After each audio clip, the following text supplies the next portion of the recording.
你好，请问你是李伟先生吗？我是市医院的医生，你媳妇这下子摊上大事了，您赶紧过来瞅瞅吧。您好，医生，这是咋回事呢？我老婆到底啥情况了？您老婆可能孩子保不住了，你这当老公的也太马虎了吧，你赶紧来医院瞧瞧，别磨蹭时间了。于是李伟一听这话，立马挂了电话，火急火燎地赶往医院。半个小时后，老婆，你这是哪跟哪啊？哪个狗蛋把你打成这模样的？这下手也特狠了。小伟，是我对不住你，咱们的孩子被我弄没了。等我出院后，咱们就去民政局离婚吧。离婚后我就搬回娘家了，咱们今后各走各的路。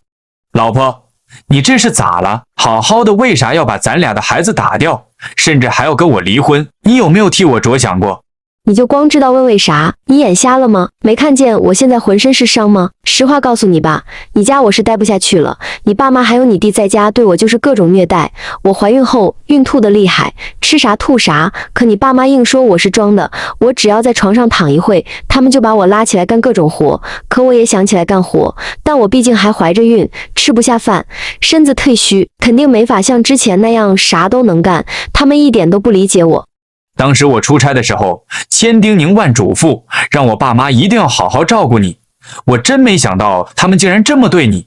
可是我在家的时候，看着他们对你还不错，吃饭的时候还主动给你夹菜，还给你买衣服，怎么现在前后反差这么大啊？这中间到底咋回事呀？给你透露个小秘密，你眼前看到的这一切都是他们在你面前演给你看的。每次只要你脚一踏出家门，他们立马就露出狐狸尾巴了。我早就跟你说了好几次了，你就是当耳边风，你就知道保护你爸妈和你弟弟。不是我不好，是我对不起你，让你受那么多憋屈，这个我是真不知道。我一直觉得我爸妈对你比亲儿子还好，没想到他们居然玩猫腻骗我，还串通起来演戏。那你的头和脸咋搞成这样子的呀？第二个早上，你妈突然想要吃糖醋排骨了，硬逼着我今天之内就要做好，拿给她尝尝。我挺着个大肚子跑去买排骨，回来就急急忙忙的开始煮，结果因为心急把排骨给炒糊了。你妈二话不说，上来就给我2个大嘴巴子，然后一把把我推到地上了，我的头就撞到了厨房的柜子上。你妈实在是太过分了，这个婆婆简直不是人啊！她怎么能这么狠心呢？她自己明明有手有脚的，非得要你给她做饭吃。老实说，其实我知道那是你亲妈，我说的话你可能有点不信，不过没关系，从上个月开始，我就在家里每个角落都装上监控了，你要是不信，随时都可以查监控看看，而且你也可以问问隔壁的老刘，你爸妈和你弟打我，他都看到了，是证据确凿的。哎呦，老婆，你先别难过了，我现在明白了，是我太傻了，我一直都被他们糊弄过去了。我真没想到他们竟然一块唱双簧啊！你可得相信我哈，我绝对不让你受这冤枉罪。这次我一定给你报仇雪恨。1个小时后，李伟急急忙忙地赶回家。大哥，你咋这时候回来了？咋一脑门子汗呢？对呀，儿子，你不特么在外面出差吗？咋突然就跑回来了？哼，你们还好意思问？要是我再晚点回来，我老婆这条小命可不保喽！我可真没想到你们这么狠，还会玩这一出呢。现在我家都快被你们给拆了，搞得我老婆都想跟我离婚了。我挣那么多钱有啥用？连自家人都保护不好，还有啥意思呢？李伟，你这个混蛋，你说啥呢？你要是不挣钱，咱们家吃啥喝啥呢？至于你那个没用的老婆，就是太矫情了，所以我们只好帮你忙，让她以后能变乖点。儿子，你爸说的没错呀，我就说你这傻儿子咋突然跑回来了？原来全是那个坏女人背地里嚼舌根呢。看来我们还是下手轻了，居然还敢找你告状。够了，你们别瞎扯淡了。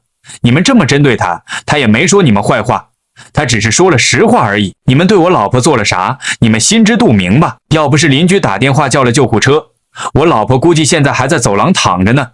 是人家医生通知我立马去医院，我这才知道事情原委，不然我还一直被你们蒙在鼓里呢。你们这群人可真能唬人！我平时为了多赚点加班费，一直住公司宿舍里，我早就嘱咐你们了，让你们照顾好我老婆。你们就是这么照顾她的吗？你们实在是太狠了！儿子，你是不是脑子进水了？刚到家就冲着爸妈大呼小叫的，你就是这么当儿子的？再说了，你也不能就光听你老婆的一面之词啊，那女人的话就能信吗？我们可是你最亲最爱的人呢，咋跟你开个玩笑，你还真生气呢？难不成我们这演技能比哪个小品演员差呀？我就知道你们会不服气，那也得谢谢我老婆机警，在家里面安了个监控。你们干的那点破事，我统统都知道了。你们做了坏事还这么横，真是太过分了。你说啥？这大嫂的心里也太黑了，咋那么多心眼呢？这胆子大的，居然敢偷偷在家里头装监控，我看她是不想活了吧？我是真没想到，那个坏女人竟然敢背着我们装监控。等她回来后，看我怎么整她。到时候我一定要狠狠地教训她一顿。看看你们，到现在了还是一副死猪不怕开水烫的样子。你们觉得我现在知道这些，还会让你们继续欺负我老婆吗？告诉你们，从今天开始，我不会再让我老婆受到任何一丁点委屈。对了，我还得告诉你们一件事，小娜已经把孩子打掉了。我那好不容易怀上的孩子让你们给祸害没了，你们现在高兴了吧？你说啥？我是不是听错了？我就轻轻推了她一下，那坏女人竟然把我的大孙子给打掉了，我看她是找死吧。老伴儿，你瞅瞅，这全是你惹的祸，儿媳妇还怀着咱儿子的亲骨肉，你说你推她干啥？现在好了吧，大孙子抱不到了。妈，你把我嫂子给推倒在地上了，我大哥的那颗种子就这样跑到马桶里去了，怪不得他火冒三丈。这简直是瞎掰！我真是没想到他这么脆弱不堪，竟然这么一碰就倒了。我看他就是故意往柜子上一扑，这就是想陷害我吧。妈，你还老是狡辩，都到这个节骨眼了，你还不知道自己错了。原来我弟媳的孩子没了，也就是让你给弄没的。哎呦，你可真是我的亲妈啊！我这一辈子绝对不会原谅你的。儿子，咱也别提这个事情了。既然那个女人这么心狠手辣的打掉孩子，这种女人不要也罢，你赶紧去找她离婚。回头妈把隔壁老刘家的女儿介绍给你，可比你老婆还年轻10倍呢。你就把嘴给我堵住吧，我才不想听你胡扯。我告诉你，我这辈子就死心塌地跟着我老婆了，哪个不怕死的敢来拆散我们？而且她把孩子打掉了这件事，我也不怨她，这都是你们整的。就怪我自己怎么会有你们2个狠毒的父母。我看你们就是瞧不起小娜是个外地人，没有娘家人帮她撑腰，所以你们才会这么欺负她。她嫁过来已经很不容易了，你们就不能宽厚点吗？为什么就不能好好相处呢？儿子，其实我原本没打算推她的，就是吓唬吓唬她罢了。我想让她知道这家里谁当家，让她老老实实听我话。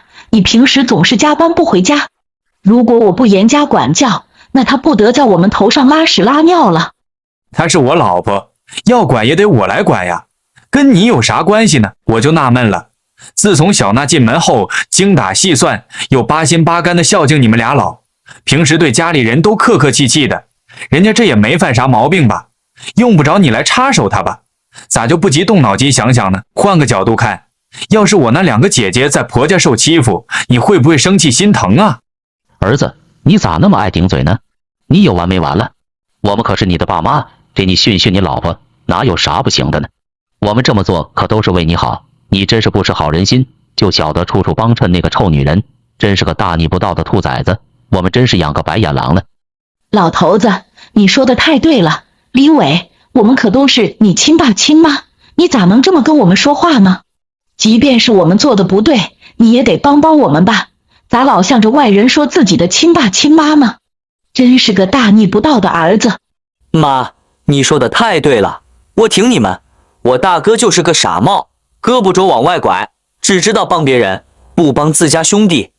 我承认我是你们亲生的，但能跟我过一辈子的可是我老婆，你们总不能陪我到老吧？再说了，小娜平常对你们那么好，没良心的你们不感恩就算了，却总是欺负她。她知道我上班压力大，就默默地把这些破事藏心里，所以她就独自一人抵抗你们的打击。她从不说你们的坏话，在我这儿总是夸奖你们。可你们这些家伙真是假到姥姥家了，每次我在家的时候，你们装得跟一家人似的，只要我不在，立马变了个人似的。你们简直就是演员，你们说什么我都当放屁，我才不在乎呢。既然你老婆说回家就要和你离婚，那你也别拦着她了，赶紧和她离婚，让她滚回娘家。就她那样的，谁敢要她？到时候她得哭哭啼啼的回来求你，我今天算是看清你们这些人的丑恶嘴脸了，你们到现在还意识不到自己错在哪。我原本是想给你们个改邪归正的机会，现在看起来真的没必要了。你们压根就不值得我原谅。既然你们不能和我老婆和平共处，那你们就收拾东西给我走人吧。我以后可不想再见到你们这帮人了，希望你们别逼我出手。李伟，你个混球，这种话你都能说出口？我们在这儿过得挺舒服的，你为啥要撵我们走？你也没这个权利赶我们，你可是有养我们的责任和义务的。你们还是省点力气吧。就凭这房子是我花钱买的，我就有权利让你们走人。等小娜出院回来后，我们会过上美好的生活。我再也不想看到你们。大哥，你若真这样做，我就不认你这个哥哥了。你今天要是敢赶爸妈走，我跟你没完。李伟，你还不如你弟对我们好，你真是没良心到家了，居然为了一个女人连自己的父母和亲弟都不要了。你不怕街坊四邻在背后戳你脊梁骨吗？你们是来逗乐的吗？我有啥好怕的？关你们屁事！这件事原本就是你们犯错在先，活该受罪。老婆子，你少装逼了。我觉得咱儿子说的没错，要不我们就服个软，等儿媳回来了，我们真心实意的给她道个歉，否则真要被扫地出门了，那我们可就真没地方可去了。你这个怂货老头子，你怕啥？我们可是长辈，我们哪有错？